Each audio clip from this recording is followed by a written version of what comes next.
Amen. Praise the Lord. God bless you, my beloved co-preacher, beloved Brother Mario Hobilianos. Let us all pray. Dearest Heavenly Father, our great God and Savior, dearest Jesus Christ, we come unto thy throne of grace, beseeching you, O Lord, to please forgive us from all of our sins. Through the first prayer of our dearly beloved Pastor Evangelist Wildis Radalmeda, your end-time prophet, anoint your message of salvation, and bless us all in the name of our dearest Jesus. And we cast out all demons, hindrances, doubts, and unbeliefs. Cast out in the name of our dearest Jesus. Amen and amen. Praise the Lord. The highest praise, worship, glory, honor, and thanksgiving to our loving God and Savior, dearest Jesus Christ. And we give double honor and respect to our dearly beloved parents in the Lord. And we will always remember and cherish the blessed and the precious teachings of our dearly beloved and honorable Pastor Evangelist Wildis Almeida and our dearly beloved and honorable Assistant Pastor Lina C. Almeida. Amen. Praise the Lord. Greetings po sa lahat at we give double honor po sa lahat po ng ating dearly beloved Almeida family, sa lahat po at sa lahat ng ating minamahal na mga kapatiran, to our beloved co-preachers, co-workers in the vineyard of the Lord, our beloved visitors, live webcast viewers, a pleasant evening po to each and everyone. Tunay po na talagang tayo lubos na pinagpala ng ating pinakamamahal na Panginoong Hesus dahil sa dami-dami ng mga taong dito sa mundo natin ay totoo po, tayo ay pinili ng ating pinakamamahal na Panginoong Hesus. Kinahabagan po tayo, dinala tayo dito sa tunay na gawain. At nakilala natin ang tunay na Diyos na nahayag sa laman, ang ating pinakamamahal na Panginoong Hesus. At binigyan tayo ng dearly beloved parents in the Lord na itinuro ang buong katotohanan na may kapangyarihan. Mga minamahal ko, God commended His love towards us. From the book of Romans chapter 5 verse 8, atin pong basahin. The book of Romans chapter 5 verse 8.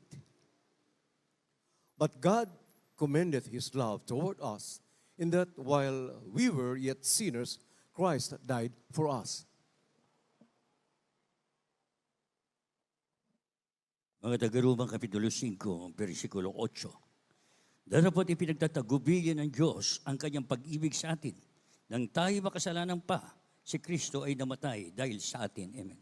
Amen. Praise the Lord. Purihin ang ating dakilang Diyos.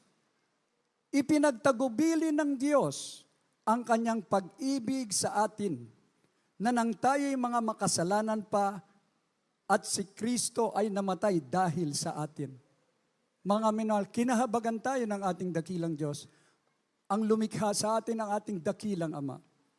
Siya'y Diyos, hindi nakikita sa Espiritu, mga minahal ko. Siya mismo nagkatawang tao, mga minamahal ko, ibinigay niya ang kanyang buhay, ang ating pinakamamahal na Paiso Kristo, mga minamahal ko, namatay siya dahil sa makasalanan. Tinubos niya ang ating mga kasalanan doon sa mga sasampalataya. Sabi po sa talatang 9, lubha pa ngayong inaring ganap sa magitan ng kanyang dugo ay mga ligtas tayo sa galit ng Diyos sa pamamagitan niya. Mga minahal, ang kasalanan, siya ang nagpalayo sa relasyon ng tao sa Diyos. Kaya nga, mga minamahal ko, darating po talaga ang mga bagay na kung saan ito po yung kapahamakan. Ngunit, ang pag-ibig ng Diyos ay tapat. Ganun na lamang kanyang pagsinta, mga minamahal ko, ibinigay niya ang kanyang nag-iisang bugtong na anak upang ang sinumang sumampalataya, mga minamahal ko, ay hindi mapahamak bagkos magkaroon ng kaligtasan ang buhay na wala hanggan. Kaya napakapalad po natin sa dinami-dami ng kongregasyon sa buong mundo, mga minamahal ko, mapalad tayo, narito tayo sa buong katotohanan. Pag sinabing buo, walang kulang yun, mga minamahal ko. Totoong pagpapalain ka physically, materially, spiritually. Sino po tayo, mga minamahal ko? Bawat isa sa atin galing sa mga iba't ibang sekta at denominasyon. Nagkukunwari tayong maglingkod sa Diyos. Kunwari lang yon, pero gumagawa tayo ng kasalanan. Nais nating magbago, hindi tayo magbago eh. Maraming New Year's resolution na. Pero salamat sa Diyos, nung hinanap natin ang katotohanan, pinalaya tayo ng katotohanan, walang iba, ang ating pinakamamahal na Panginoong Hesus. Mga minamahal, dati-rating talagang madilim ang kinabukasan. Gumagawa ng kasamaan, mga minamahal ko, ngunit alam naman po natin magdudulot ng kapahamakan yan. Ngunit salamat sa mga pagsubok natin, sa mga karamdaman natin, yung tila baga hindi na natin kaya, tumawag tayo sa Diyos. Nariyan lamang ang ating pinakamamahal na Panginoong Hesus. Mga minamahal ko. Kaya sinasabi po ng banal na kasulatan, mga minamahal ko, atin pong basahin dito sa Romans chapter 3, verse 25. Amen. The book of Romans chapter 3, verse 25, whom God hath set forth to be a propitiation through faith in his blood, to declare his righteousness for the remission of sins that are past through the forbearance of God.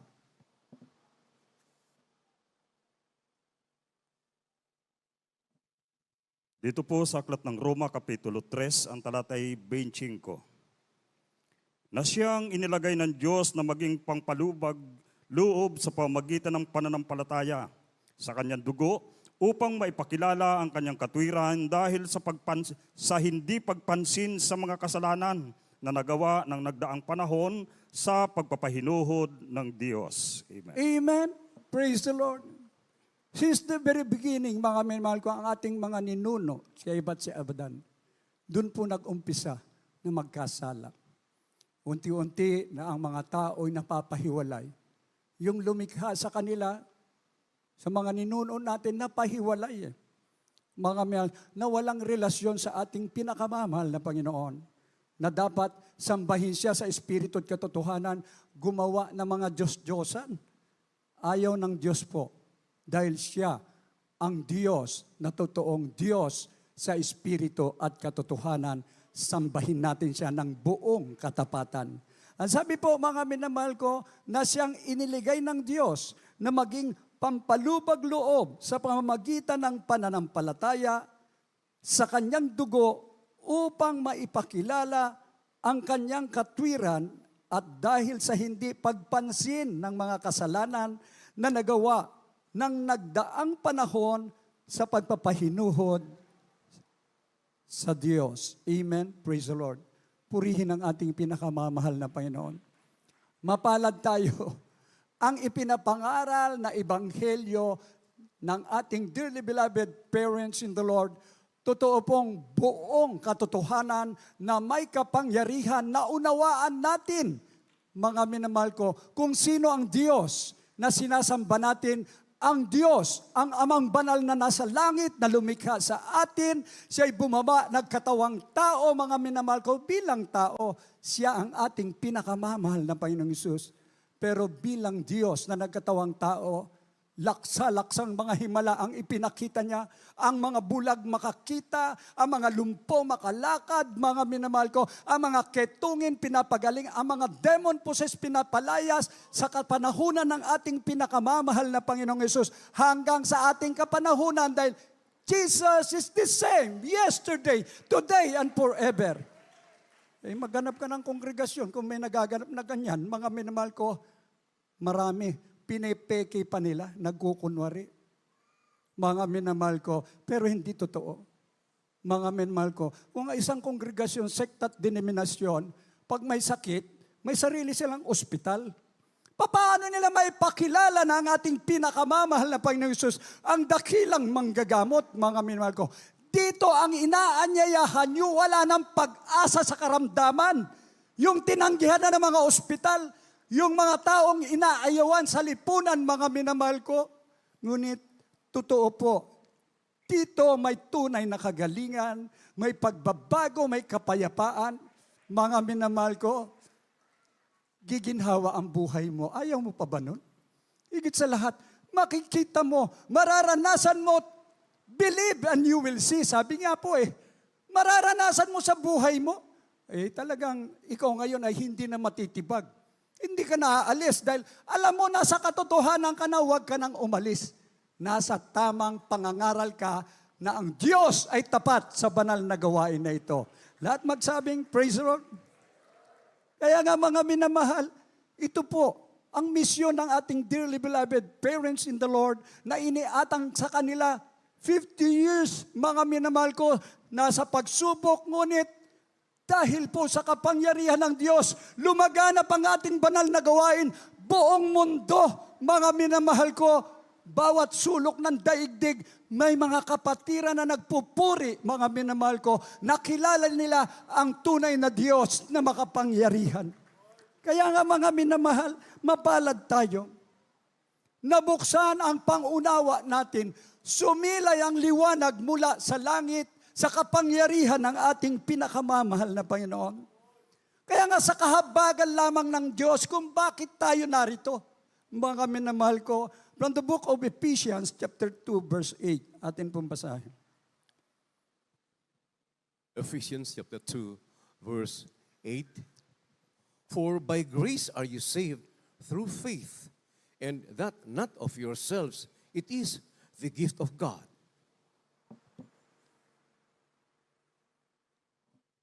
Mga taga-Episyo Kapitulo 2, versikulo 8. Sapagkat sa biyaya kayo nangaligtas, sa pamagitan ng pananampalataya, at ito'y hindi sa iyong sarili, ito'y kaloob ng Diyos. Amen. Amen. Praise the Lord. Purihin ang ating pinakamamahal na Panginoong Hesus. Sa biyaya tayo'y nangaligtas, mga minamahal ko. Yan ay sa kahabagan lang ng ating pinakamamahal na Panginoong Hesus. Sa magitan ng pananampalataya, at ito'y hindi sa inyong sarili, ito'y kaloob ng Diyos. This is the gift of God, mga minamahal ko. Unawain nating mabuti, mga minamahal ko, na ang kabayaran ng kasalanan. For the wages of sin is death. Yan ang katotohanan na magaganap sa lahat ng mga tao na hindi sasampalataya sa ating pinakamamahal na Panginoon. Ngunit dakila ang pag-ibig ng Diyos. But the gift of God is eternal life through Jesus Christ our Lord. Amen? Praise the Lord. Dito po sa ating banal na gawain, tayo po ay ipinanganak sa pananampalataya. Mabubuhay tayo sa pananampalataya. Bawiin man ang ating buhay, sa pananampalataya pa rin na tayo po ay totoong merong pamana ang ating dakilang Diyos. Doon sa mga mansyon, sa langit at ang buhay na walang hanggan sa piling ng ating pinakamamahal na Panginoong Hesus. Sigurado, magkaroon ka ng pananampalataya, kaya mo ngang iusog ang bundok, sabi ng banal na kasulatan Mga minamahal ko, kaya yung karamdaman mo na walang pag-asa, pananampalataya, gagaling yan, mga minamahal ko. Mula sa kahirapan, narinig natin ang mga buhay na patotoo. Ang isa sa mahal nating kapatid, wala na. Labas-masok sa mental, hindi nagbago. Ito yung babanggitin natin, talagang ito yung mga nasa kalye, wala nang, hindi na alam kung paano. Buti na lang, mga minamahal, dumating sa Kanya at mabuksan ang ebanghelyo ng kaligtasan na ang sinasamba pala niya sa mga Diyos-Diyosan, hindi kalooban ng Diyos. Nadala siya at napunta sa gawain. Sinamba niya ang tunay na Diyos. Ngayon po, narinig niyo ang kanyang buhay na patotoo. Pinagaling ng ating pinakamamahal na Panginoong Hesus. Amen? Sa biyaya ng ating pinakamamahal na Panginoong Hesus. Kaya hindi tayo pwedeng magmalaki. Pero mapalad tayo. Before the foundation of this world, sabi ng ating pinakamamahal na Panginoon, I have chosen you. You have not chosen me, and I have chosen you, saith the Lord. Kaya mapalad po tayo, mga minamahal ko. We are called and chosen by our loving dearest Jesus Christ. Amen? Praise the Lord. Sabi ng banal na kasulatan, you are a chosen generation, a royal priesthood, a holy nation, a peculiar people, that you should show forth all the praises of Him who had called you out of darkness into His marvelous light. Kaya dito, hindi mapipigilan ng Jesus Miracle Crusade sa pagsamba. Mabaha, mapasyunami, ano man ang dumating kalamidad, baliwala sa atin yan. Bakit? Ang pinakamahalaga, maipaabot natin ang pagpupuri sa ating dakilang Diyos dahil pag hindi tayo nagpuri sa ating mahal na Panginoon, ang sabi ng ating dakilang Diyos, yung mga bato magpupuri. Kaya may earthquake eh. Amen? Yung mga dagat magpupuri, kaya may tsunami. Ito'y para sa makasalanan. Pero ipinahintulot yan upang manawagan, upang matuto ang mga tao na malapit na ang pagbabalik ng ating pinakamamahal na Panginoon. Kaligtasan kung ikaw ay tapat na maglingkod, makilala mo ang ating mahal na Panginoon, ngunit if you will deny our loving God, it will be a curse. Mundo pa lang ay para ka nang nasa impyerno. Ngunit lahat ng taga-Jesus Miracle Crusade, sa pangunang dalangin ng ating dearly beloved parents in the Lord and the beloved children, habang nandito tayo sa ating banal na gawain, wala tayong inaalala. Ang alam natin, sa church pa lang, para na tayong nasa langit. Naramdaman natin ang presensya ng ating pinakamamahal na Panginoon. Ito'y kahabagan ng ating pinakamamahal na Panginoon. Kaya ang bawat isa sa atin, walang pwedeng magmalaki. Mga minamahal ko, ang sabi ng banal na kasulatan, it is our duty, we must humble ourselves in the sight of the Lord. 1 Peter chapter 5, verse 6. Atin pong basahin. The first book of Peter, chapter 5, verse 6. Humble yourselves, therefore, under the mighty hand of God, that He may exalt you in due time.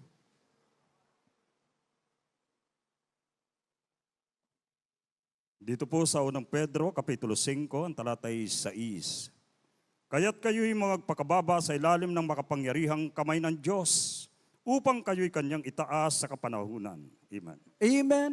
Praise the Lord. Maraming tao ang nalulugmok. Mayayaman, mga bilyonaryo, mga minamahal ko, pag dumating ang salot at dumating na sila'y kitlan ng buhay, nakakahabag. Kaya nga, walang pwedeng magmalaki ang tao, mga minamahal ko. What a profit a man, you gain the whole world. Sige, sa'yo na ang mundo. But you will lose your own soul. Totoo, may impyerno. Ang uod ay hindi namamatay, ang apoy ay hindi napupugnaw. At ang kayamanan natin sa mundong ito, hindi natin madadala. Mga minamahal ko, kung yan ang magsilbing tukso sa iyo upang magkasala ka, mas mabuti pang mahirap ka. Ngunit mayaman ka sa pananampalataya. Amen? Praise the Lord. Kaya nga kayo'y magpakababa sa ilalim ng makapangyarihang kamay ng Diyos upang kayo'y kanyang itaas sa kapanahunan. Iba't ibang kapanahunan ang mga lingkod ng Diyos, mula kay Noah, Moses, mga minamahal ko, Daniel, Shadrach, Meshach, at Abednego, napatunayan nila na ang Diyos, pag ikaw ay nagpakumbaba, katulad ni Joseph, mga minamahal ko, kahit inaapi siya, nagpupuri pa rin sa ating dakilang Diyos. Sa pagpapakumbaba at patuloy na magpuri, magpasalamat sa ating mahal na Panginoon kahit may pagsubok. Ang sabi ni Haring David, "Yea, though I walk to the valley of shadow of death, I will fear no evil." Hindi mo katatakutan ang masama. Bagkos, meron tayong natutunan dito sa banal na gawain na ito. Itinuro ng buong buo na ang dapat katakutan natin ay ang nag-iisang Diyos, ang ating pinakamamahal na Panginoong Jesucristo na tumubos sa ating mga kasalanan. Matakot tayo sa ating mahal na Panginoon. Kailangan nating masunod ang kanyang banal na kalooban, hindi yung kalooban mo. Kaya lahat ng bagay, kung anong kalooban ng ating mahal na Panginoong Jesus, siya ang masusunod. At totoo po, kaya natutuwa tayo, nabibless tayo. Makita mo yung mga kabataan na dating mga children's choir lang, ngayon, kulay blue na yung uniform. Amen? Mga finest choir na. Mga minamahal. Totoo po, napakasarap at makita mo ang mga kapatiran dahil sa kanilang pagpapakumbaba sa bawat isa, itataas ka ng Diyos. Hindi po ordinaryo na ang spiritual na pamumuhay mo mag-increase at tumaas dahil pinagpala tayong lahat ng ating mahal na Panginoon. Binigyan natin ng kahalagahan ang pagtawag sa atin, mga minamahal ko. Pinaglago natin at narito tayo nagpupuri sa Diyos. Sino hindi maglingkod sa ating pinakamamahal na Panginoong Hesus? Lahat-lahat na eh. Pag sinabing triple blessing, dito sa Jesus Miracle Crusade, mararanasan natin. Physically, materially, spiritually, ang pinakamahalaga, yung ikaw ay manatili, maglingkod sa ating mahal na Panginoong Hesus, yung makasiguro ka sa buhay na walang hanggan. Amen? Praise the Lord. Kaya natural po, yung mga kapatiran nag-umpisa sa kahirapan, nagtapat sa pagbibigay, dumalo ng dumalo, tumaas ang kanilang pananampalataya. Mga minamahal ko, natural naman po. Ipatotoo nila. Ngayon, pinagpala kami ng tahanan, pinagpala kami ng mga sasakyan, nakikiisa kami sa mga Bible studies, nakikiisa kami sa bawat programa ng banal na gawain. Mga minamahal ko, yun ang sinasabing natutunan mong nagpakumbaba. Ngayon, itataas ka ng Diyos sa lahat ng pagpapala mula sa ating pinakamamahal na Panginoong Hesus sa kapanahunan. In His time, mga minamahal ko, mahirap nga mabigla Mas maganda, dahan-dahan, ang pagpapakumbaba, nag-increase ang ating pananampalataya, ito tayo. Hindi mapigilan pag nagpapatotoo. Minsan pinapakiusapan na lang, pakisyorte na lang. Kasi ang dami kasing himala, ang daming pagpapala. Mga minamahal ko, di mapigilan na magpasalamat sa ating pinakamamahal na Panginoong Hesus. Kaya nga mga minamahal, sinasabi po ng banal na kasulatan, si Apostol Pablo mismo, sabi niya, gayon may dahil dito, kinahabagan siya ng ating mahal na Panginoon, maging tayong lahat sa kapanahunan natin. 1 Timothy chapter 1 verse 16 sa ating huling talata. Amen. The first book of Timothy, chapter 1, verse 16. Howbeit, for this cause, I obtained mercy, that in me first Jesus Christ might shew forth all long-suffering for a pattern to them which should hereafter believe on Him to life everlasting.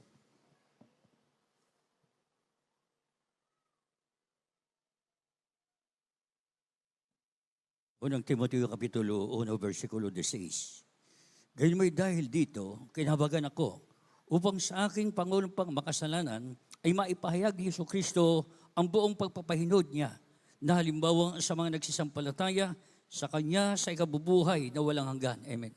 Amen. Praise the Lord. Purihin ang ating dakilang Diyos. Ang sabi po ni Apostol Pablo, kinahabagan ako upang sa akin na Pangulong makasalanan. Siya po ang nagpapapatay ng mga mananampalataya noong kanyang kapanahunan. Inusig niya ang ating pinakamamahal na Panginoon. Ngunit sa himalang kapamaraanan, tinawag siya ng ating dakilang Diyos. Ngayon, isa po siya. Ipinaglaban niya ang ibanghelyong ito na sinasabi, mga minamahal ko, maipahayag ni Jesucristo ang buong pagpapaninuhod niya na halimbawa sa mga nagsisisampalataya sa Kanya sa ikabubuhay na walang hanggan. Naunawaan niya na napakahalaga ng buhay na walang hanggan. Kaya nagtiis siya hanggat iba't ibang mga lingkod ng Diyos down sa ating huling kapanahunan, the end time prophet of God. Totoo po, kinahabagan lamang po tayo ng ating dakilang Diyos.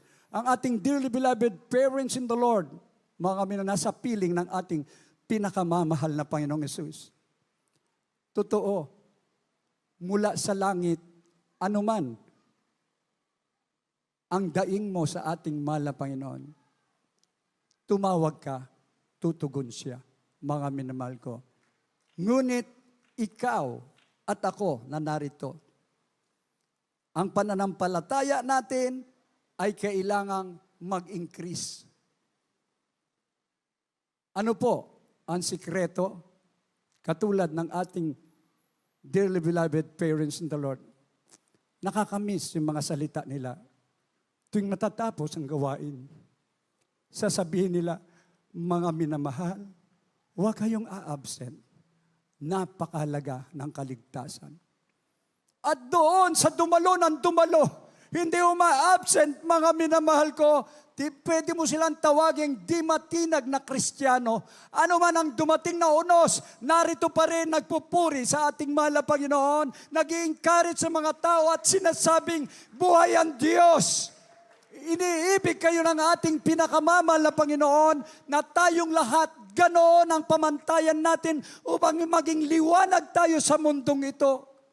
Malapit na ang pagbabalik ng ating pinakamamahal na Panginoong Hesus. Just look unto Jesus, the author and finisher of our faith, mga minamahal ko.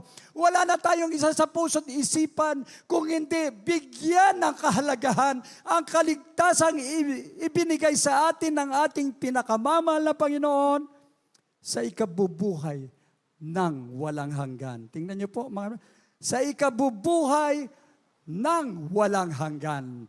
Amen and amen. Praise the Lord. Kaya mga minamahal, dito po sa ating unang talata, isa puso po natin ang talatang ito upang hindi tayo manlupaypay, manlamig o tumalikod. Tumanaw tayo ng utang na loob sa ating pinakamamahal na Panginoon. Kulang pa nga yung buhay natin. Yung mga kayamanan natin, gagamitin yan ng ating pinakamamahal na Panginoong Hesus.